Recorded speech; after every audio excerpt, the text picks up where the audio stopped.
Hello everyone, my self माला गर्ग और हम लोग करें क्लास 9 हिस्ट्री का second chapter socialism in Europe and the Russian revolution. हमारे पिछले वीडियोस में हमने वर्कर्स और पीसेंट्स की कंडीशन को देखा, फिर हमने देखा कि उनकी जो ऑर्गेनाइजेशंस बननी शुरू हो जाती हैं और फिर हमने वहां पर जो रशियन क्लब था, वर्कर्स क्लब था, उसकी पार्टीशन देखी कि वो स्प्लिट हो गया।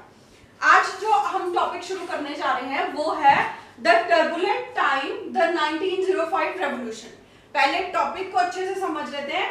टर्बुलेंट का मतलब अस्थिर, नॉट स्टेबल, जो ऊपर नीचे उतार चढ़ाव टाइम में आते रहते हैं, कभी अच्छा है कभी बुरा है। और 1905 रेवोल्यूशन इसलिए लिखा गया है क्योंकि जो रेवोल्यूशन स्टार्ट हुआ था वो यही हुआ था। लास्ट वीडियो में हमने देखा कि जब वो जो लेनिन का क्लब था वो दो पार्ट्स में बढ़ जाता है, बोल्शेविक और मेंशेविक में। तो वो जो स्प्लिट हुआ था वो भी 1905 में हुआ था। तो ये जो टाइम है मेन, तो ये बहुत अच्छा रीड करने वाला टाइम है। यहाँ से हमें पता चलेगा कि जो रेवोल्यूशन लाने के लिए सर्कमस्टांसेस चाहिए थे वो कैसे चल रहे थे रशिया में और क्या चीजें हो रही थी। अब जैसे आपने इंडिया में देखा, हम यहाँ पर 1857 में रिवॉल्ट हुआ था। क्या उस रिवॉल्ट से हमें आजादी मिली थी? नहीं, लेकिन स्टार्टिंग तो वहीं से हुई थी। जो रेवोल्यूशन की चिंगारी थी वो उसी टाइम में लगी थी। और सेम है जो रशिया में रेवोल्यूशन की जो चिंगारी है, जो स्पार्क मिला था वो 1905 में मिला था। इसीलिए हम उसको थोड़ा डिटेल में पढ़ रहे हैं। तो स्टार्ट करते हैं कि जो वहां का टाइम था कैसा था। Russia was an autocracy. Autocracy जहां सिर्फ एक राजा की जो है वो हुक्म चल रहे हैं। अब उसमें हमें पता है कि सार निकोलस थे। Tsar Nicholas was not subject to parliament. उनका पार्लियामेंट कॉन्स्टिट्यूशन किसी से कोई लेना देना नहीं था।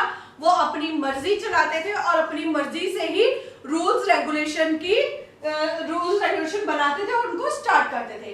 अब उनका जो ये रवैया था, आप सोच सकते हो कि वहां पर सब लोग खुश होंगे। आप लोग, हम लोग, अगर आज भी ये टाइम हो जाए, क्या हम लोग खुश होंगे?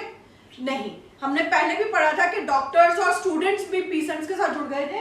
तो यहाँ पर भी कोई भी खुश नहीं था इस सिस्टम से। And they wanted to end this system and demanded a constitution और स्ट्रॉन्ग पार्लियामेंट।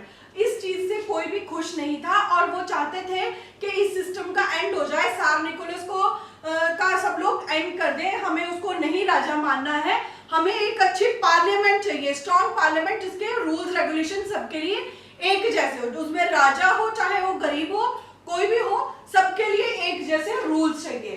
तो they were supported by nationalist and Jadidist. Nationalist हमें पता है जो देश के बारे में सोचते हैं और जो रेवोल्यूशन लाना चाहते थे। अब जेडिस्ट कौन थे? ये मुस्लिम रिफॉर्मर्स थे। ये मुस्लिम रिफॉर्मर्स थे और ये भी चाहते थे कि इनकी जो कैटेगरी है उनको भी अच्छा एक पोजीशन मिले या इनकी भी एक कदर हो। तो अब बढ़ते हैं आगे। Autocratic rule along with bad economic conditions made the time more turbulent. अब ये जो ऑटोक्रेटिक रूल था, जो राजा का मोनार्की सिस्टम था, उस रूल और बैड इकोनॉमिक कंडीशंस की वजह से इस टाइम को ट्रिबुलेंट टाइम बोला गया है। ठीक है, अब देखते हैं कि क्या हुआ था। 1905 रेवोल्यूशन की शुरुआत कैसे हुई। ड्यूरिंग 1905 जो 1904 का टाइम था उसमें क्या हुआ, प्राइसेस ऑफ एसेंशियल गुड्स रोज और रियल वेजेस जो थे वो कम थे। जो हम एसेंशियल गुड्स कौन से होते हैं, जो हमें रोटी चाहिए, ब्रेड, बटर, है ना, मिल्क, इन चीजों की जो प्राइसेस थी वो काफी बढ़ गई थी। क्यों बढ़ गई थी? हमने पढ़ा था कि जो आर्मी में लोग चाहिए थे, वर्कर्स चाहिए थे, है ना, उस चीज के लिए। तो during 1904 prices of essential goods rose, ये इनकी रेट्स जो हैं वो बहुत बढ़ गए थे और जो लोगों के रियल वेजेस थे ये 20% डिक्रीज हो गए थे, खर्चे बढ़ गए थे। और उस टाइम में जो है, अब जैसे आज का टाइम आप लोग देखो, आज अगर आप एक फैमिली मैन को 10,000 रुपीज दिए जाए तो क्या वो घर चला लेगा? नहीं, बहुत डिफिकल्ट है। और आज से 10 साल पहले, 15 साल पहले अगर उसको वही 10,000 रुपीज दिए जाए तो उसके लिए तो बहुत बड़ी बात थी, है ना। तो टाइम के साथ ये चीजें चलती हैं और इसेंशियल गुड्स जो थे उनकी प्राइसेस बढ़ गए थे और उनकी जो पेमेंट थी वो उतनी ही थी। तो इसका नतीजा क्या हुआ? Workers membership in workers association rose.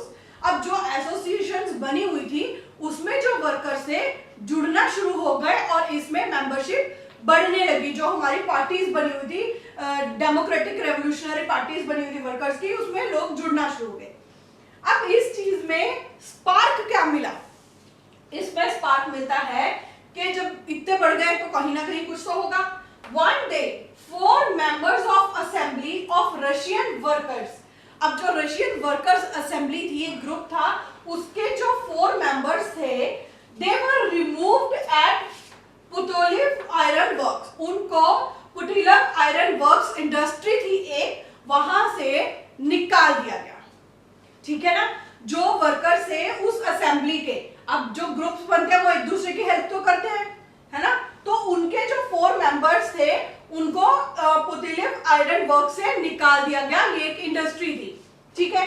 अब वर्कर्स ने क्या किया? They went on strike. अब ये इंडस्ट्री कहाँ थी? सेंट पीटर्सबर्ग में। और वहां पर लोगों ने क्या किया? स्ट्राइक कर दी। स्टार्टिंग में इसमें 10,000 वर्कर्स से स्टार्ट हुआ था, लेकिन ये स्ट्राइक आगे बढ़ती चली गई और ये हो गई 1,10,000 को भी पार कर गई थी। इतने इसमें लोग जो है 1,10,000 को भी पार कर गई, इतने लोग जुड़ गए थे। अब इन लोगों ने स्ट्राइक क्यों की? क्या चाहते क्या थे ये लोग? हमने पहले भी पढ़ा है, हम फिर बताते हैं कि demanding a reduction in working hours.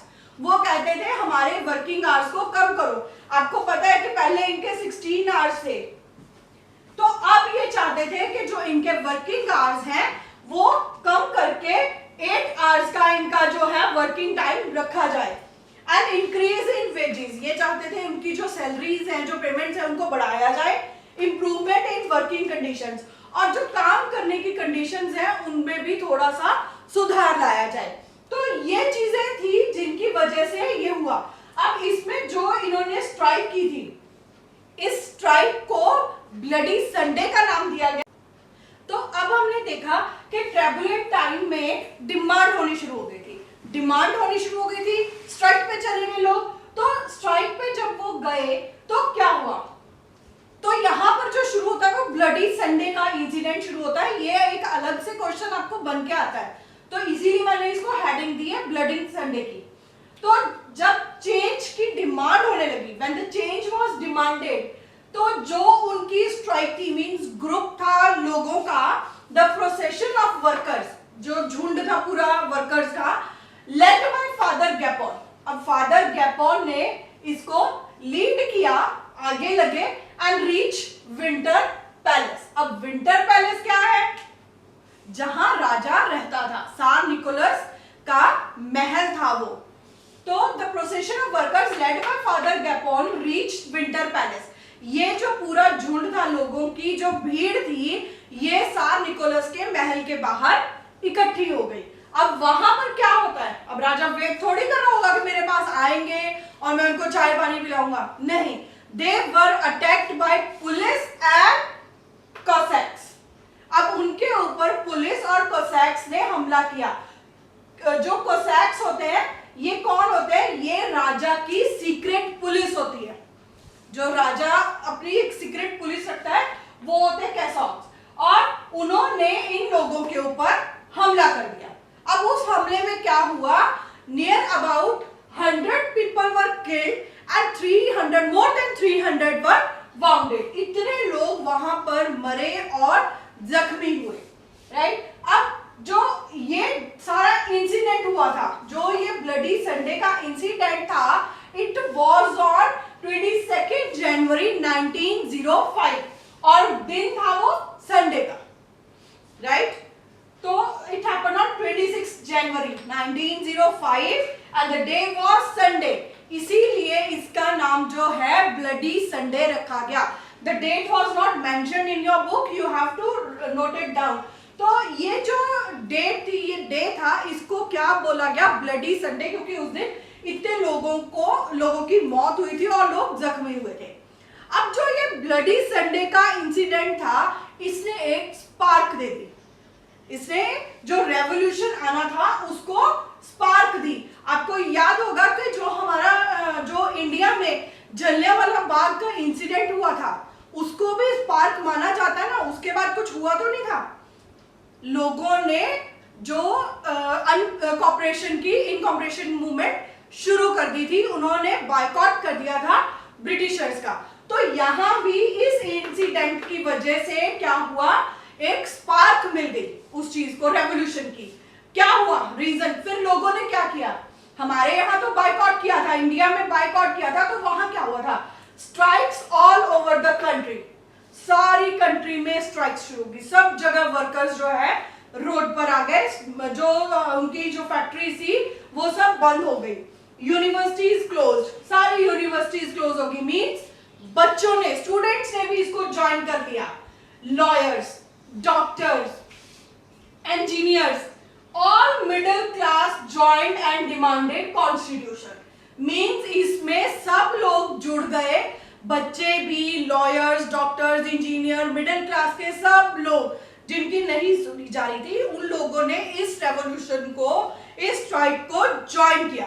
अब आगे क्या होता है, जब इतना कुछ हो रहा है, पूरी दुनिया में ये सब चीजें शुरू होगी, पूरी यूरोप, रशिया, हर जगह पे, तो क्या होता है, अंडर प्रेशर ऑफ रेवोल्यूशन, अब जो है सार निकोलस के ऊपर थोड़ा रेवोल्यूशन का प्रेशर आने लगा।